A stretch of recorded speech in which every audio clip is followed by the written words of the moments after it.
Assalamualaikum warahmatullahi wabarakatuh.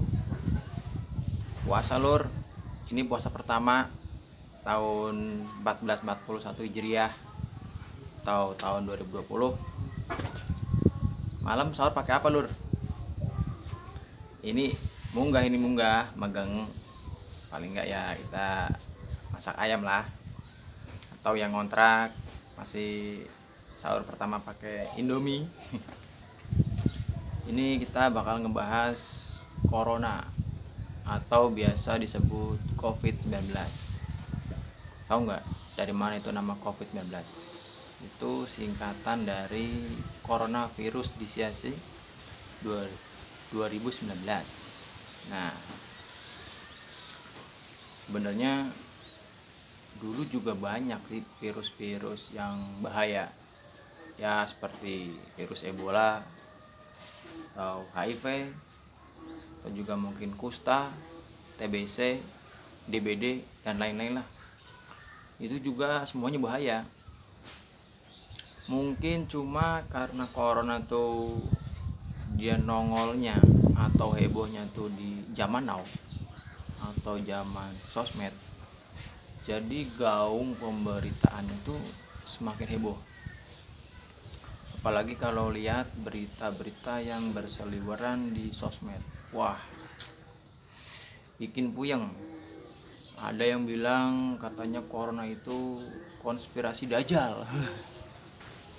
Ada juga yang bilang corona itu buntut panjang dari perang dagang antara Cina lawan Amerika. Tuh. Ada lagi yang bilang corona itu buatan organisasi rahasia yang nantinya dia akan bikin vaksinnya dan akan dijual mahal.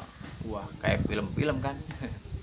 Ada lagi yang katanya corona itu teori konspirasi gerakan Illuminati oleh Freemasonry yang katanya mau bikin the new world order, atau tatanan dunia baru.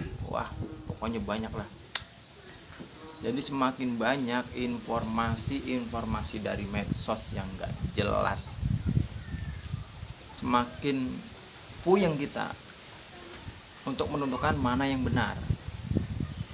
Nah, jadi kita sebagai warga negara yang biasa aja atau bisa dibilang orang awam, jadi untuk menghadapi corona ini kita lebih baik mengikuti instruksi pemerintah. Nah, pemerintah katanya kan bilang kita ini di rumah aja. Nah, maksud di rumah aja tuh gini, jadi bukan kita terus di rumah terus, nggak boleh kemana, bukan. Jadi kita tuh jangan pergi jauh-jauh dari wilayah lingkungan kita, kecuali kita bener-bener butuh dan penting. Tahu kan? Kerja juga penting dong. Nah, itu dia.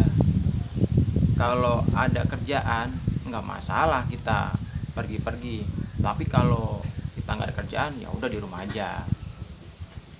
Dan dengan adanya kejadian ini atau wabah corona ini, mungkin juga pasti akan kita petik hikmahnya.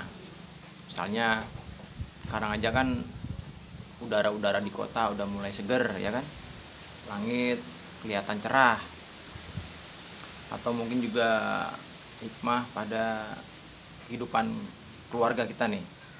Misalnya si suami atau istri terlalu sibuk keluar karena sekarang lagi musim wabah begini kan, jadi nggak sering keluar, sering di rumah. Jadi kan sering ngobrol, berkomunikasi suami istri, ya kan? Jadi lebih akur lah. Atau mungkin juga si suami atau si istri punya selingkuhan di luar. Nah kan, dengan adanya ini jadi selingkuhannya nggak disamperin, ya kan? Karena nggak pergi jauh-jauh. Jadi otomatis di rumah saja, di rumah bareng suami sama istri, ya kan? Ngobrol, bercengkerama, lama-lama nggak kerasa tahu-tahu bulan Januari atau Februari tahun depan punya dedek baru. Mungkin juga ini juga ada hikmah datang kepada orang-orang yang agak-agak sombong itu. yang dulunya dia berpikir dia nggak akan kurang kerjaan atau bisa dibilang nggak akan susah lah cari duit, ternyata sekarang kan diseret ya kan, cari duitnya susah. Nah mungkin juga hikmah juga datang pada orang masing-masing, tergantung dia merasakannya, ya kan. Nah ini sekarang kita, karena ini bulan Ramadan, mending kita berdoa bareng-bareng supaya wabah ini cepat selesai, cepat jadi seperti biasa dulu lagi lah, kan? Maju bangsa kita, maju Indonesia kita merdeka. Assalamualaikum warahmatullahi wabarakatuh. Jangan lupa puasa.